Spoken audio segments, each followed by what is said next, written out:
Vous connaissez sans doute Élections Québec pour l'organisation des élections et la préservation des droits électoraux, mais il y a une autre mission qui est plus méconnue, c'est l'éducation à la démocratie. Enseignante de formation, j'ai eu l'occasion d'avoir des expériences éducatives dans différents contextes, comme enseignante spécialiste, comme rédactrice de matériel pédagogique. J'ai aussi été chercheur au Conseil supérieur de l'éducation. Et en me joignant à l'équipe d'Élections Québec, j'ai renoué avec l'apprentissage direct en allant à la rencontre des jeunes et des adultes qui les accompagnent dans toutes les régions du Québec. Ma mission, donner le goût de l'engagement citoyen aux enfants et aux jeunes en leur faisant vivre des expériences démocratiques. Aujourd'hui, je vais vous parler de la voix des élèves dans l'école, des conseils d'élèves et du programme Vox Populi, ta démocratie à l'école. Alors pourquoi accorder une place à l'éducation à la démocratie dans l'école?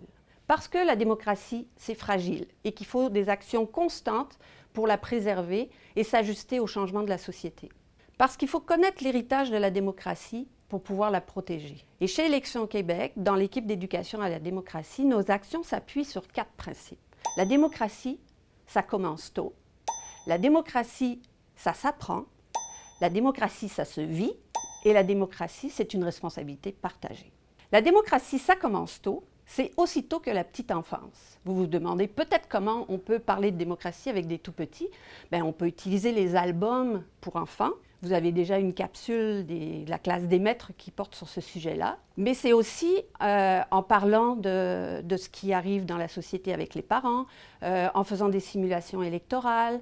Il y a les petits bureaux de vote lors des élections générales qui permettent aux enfants d'accompagner leurs parents pour aller voter et eux de répondre à une question démocratique. Alors la démocratie, ça s'apprend. Comme les autres matières, il y a une progression des apprentissages. Donc par exemple, si on développe les habiletés sociales des enfants pour décider ensemble, on va commencer par accepter son partenaire. Et progressivement, on va aller vers des choses plus complexes comme faire consensus. La démocratie, ça se vit également. À partir d'expériences concrètes, les enfants ont l'occasion de découvrir l'action qui permet de traduire une valeur démocratique. On parle de l'entraide, de l'engagement, de la liberté d'expression ou encore de l'égalité. Donc, dans l'expérience des conseils d'élèves, des comités thématiques au sein de l'école, du bénévolat ou encore de simulation électorale, les enfants peuvent développer leurs compétences et mettre leurs connaissances en action. Et la démocratie, c'est une responsabilité partagée. Tous les adultes ont un rôle à jouer pour développer ses compétences et ses connaissances, qu'on soit parent, qu'on soit enseignant, qu'on soit membre de la communauté. Si tout le monde est concerné, l'école a un rôle clé parce qu'elle s'adresse à l'ensemble des jeunes d'une génération. Donc, elle a une portée universelle en permettant à chacun de développer les compétences et les connaissances qui lui permettront par la suite d'exercer une citoyenneté active et responsable. Alors même s'il n'est pas le seul, le conseil d'élèves, c'est une activité de choix pour faire vivre la démocratie à l'école. Mais qu'est-ce que c'est un conseil d'élèves? C'est un groupe d'élèves élus par leurs pairs qui se rencontrent régulièrement pour discuter de leur expérience de la vie scolaire qu'ils veulent améliorer. Le conseil d'élèves a pour mandat de représenter l'ensemble des élèves et de faire le lien entre la direction, les élèves et le conseil d'établissement. En résumé, le conseil d'élèves, c'est une instance de gouvernance scolaire à part entière, au même titre que le comité de parents ou le comité de participation du personnel enseignant, qui permet aux élèves de passer à l'action en montant des projets par et pour les jeunes, dans le but de faire une différence dans leur milieu. Les principaux avantages de donner la voix aux élèves à travers le conseil d'élèves sont autant pour les élèves que pour l'école. On parle de sentiment d'appartenance des élèves, d'engagement dans l'école, du climat. Par exemple, il y a une école qui a suspendu son conseil d'élèves une année et était impatiente de le remettre en place parce que ça avait une incidence sur le climat en réglant les irritants au fur et à mesure. C'est aussi un facteur de persévérance scolaire et de connaissance de soi et de développer surtout le pouvoir d'agir. Donc les jeunes, en contribuant à travers le conseil d'élèves à améliorer leur environnement et l'école, découvrent que quand ils voient quelque chose qui ne fonctionne pas, ils peuvent être une force de proposition et ils ont du pouvoir sur leur environnement. Alors, comme enseignant, est-ce qu'on a des obligations en termes d'éducation à la démocratie? Oui, il y a certains éléments qui sont inscrits dans la loi sur l'instruction publique. Je vais tester vos connaissances en vous faisant un petit quiz de vrai ou faux. Première affirmation. Chaque centre de service scolaire doit se doter d'une politique d'initiation des élèves à la démocratie. Vrai ou faux? Eh bien, c'est vrai. Chaque centre de service scolaire doit se doter d'une telle politique dans laquelle il inscrit les actions qu'il met en œuvre pour initier les élèves à la démocratie. On peut penser au conseil d'élèves, à leur participation au conseil d'établissement ou à d'autres événements qui sont organisés par le centre de service. Deuxième affirmation. Les élections doivent se tenir au début de l'année scolaire. Vrai ou faux? C'est faux. Ça peut se passer à n'importe quel moment de l'année, y compris à la fin de l'année précédente. Troisième affirmation. La loi sur l'instruction publique oblige les conseils d'établissement à consulter les élèves au moins une fois par année. Vrai ou faux? C'est vrai, le conseil d'établissement doit consulter les élèves au moins une fois par année sur un sujet qui les concerne. Affirmation suivante. Le conseil d'élèves permet seulement à un petit groupe d'élèves de développer ses compétences citoyennes. Vrai ou faux? C'est faux. Oui, il y a certainement les élus du conseil qui développent des compétences, mais tout le processus de consultation des élèves et de participation à une campagne électorale permet à l'ensemble des élèves de développer des compétences. Dernière affirmation. Même si je ne suis pas responsable du conseil d'élèves, je peux m'y impliquer. Vrai ou faux?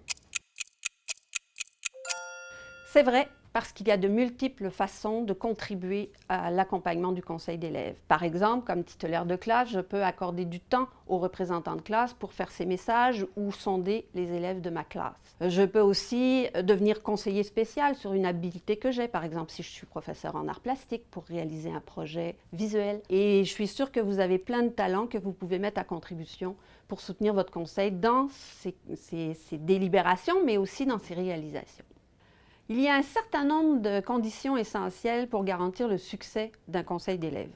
La première, c'est l'engagement de la direction et l'adhésion du personnel de l'école. L'engagement de la direction est essentiel pour soutenir le conseil d'élèves et lui permettre d'avoir les conditions pour se réaliser, en fait. Le pouvoir d'action d'un conseil d'élèves est proportionnel à l'engagement de la direction et au soutien de l'équipe école. D'où l'importance de définir ensemble la place du conseil et ses champs d'intervention. La deuxième condition, le processus électoral et le processus délibératif démocratique. Ça veut dire de s'assurer que le conseil représente l'ensemble des élèves de l'école et qu'on va permettre à chacun de faire entendre sa voix, par exemple. Troisième condition, l'intégration du conseil à l'ensemble des activités de l'école. Ça veut dire qu'il faut interpeller les élèves pour tous les sujets qui les concernent, pas seulement pour des activités ponctuelles ou la couleur des murs de l'école. Parce que pour les élèves, c'est important de sentir que leur voix compte et qu'ils peuvent changer des choses très importantes pour eux. Par exemple, dans une école primaire, ce sont les élèves qui se sont mobilisés pour le recyclage des masques. Quatrième condition, la formation des acteurs. Parce que agir de façon démocratique, ça s'apprend. Donc il faut former les élus, mais aussi il faut former les électeurs et les électrices pour faire un vote éclairé. Ça veut dire quoi? Ça veut dire qu'ils doivent connaître leurs aspirations, leurs intérêts, et aussi découvrir quelles sont les propositions des candidats pour pouvoir faire un vote qui correspond à leurs propres aspirations. Mais c'est aussi former les personnes qui les accompagnent. Quand on parle d'un conseil d'élèves, on parle de projets qui sont par et pour les jeunes. Et ça, pour la personne responsable, ça demande des habiletés ou des outils qui lui permettent d'accompagner les élèves pour qu'ils développent leur autonomie et créent eux-mêmes les projets qui les interpellent. Alors, ce qu'on doit retenir, c'est qu'un conseil, pour qu'il soit efficace, doit être connu et reconnu. C'est important pour les élèves, qu'ils soient électeurs ou élus, de sentir que leur voix compte et qu'ils peuvent faire une différence dans leur école. Un conseil qui ne se prononce que sur des éléments mineurs ou quand on ne donne pas suite aux projets qui sont proposés par les élèves, va au contraire risquer de nourrir le cynisme envers la démocratie et l'engagement des jeunes. Vous savez, quand l'école place l'éducation à la démocratie au cœur de ses pratiques et qu'elle soutient son conseil d'élèves, c'est l'ensemble des élèves qui va pouvoir développer des apprentissages et des compétences qui vont leur servir tout au long de leur vie. Alors, maintenant, Vox Populi, ta démocratie à l'école, c'est quoi? Le programme Vox Populi, ta démocratie à l'école est une initiative conjointe d'Élections Québec, de l'Assemblée nationale du Québec et de la Fondation Jean-Charles Bonenfant. Il a pour objectif de soutenir les écoles pour leur permettre de faire vivre des expériences démocratiques à leurs élèves à travers le conseil d'élèves. L'adhésion au programme donne accès à un service conseil personnalisé, à du matériel électoral, à du matériel pédagogique, à des formations autant pour les élèves élus que pour les adultes qui les accompagnent, à des bourses quand on soumet sa candidature pour des prix Vox Populi, des bourses qui soulignent les initiatives démocratiques des écoles. Et tout ça, c'est gratuit. Alors, si vous voulez en savoir plus ou aller plus loin dans les contenus démocratiques, nous vous invitons à visiter le site de Vox Populi, ta démocratie à l'école, où vous allez retrouver des outils, mais également une auto-formation en ligne disponible en tout temps. Vous pouvez aussi visiter le site des partenaires de programme, où vous allez avoir beaucoup d'informations complémentaires, le site de l'Assemblée nationale, le site d'Élections Québec et le site de la Fondation Jean-Charles Bonenfant. Bonne exploration!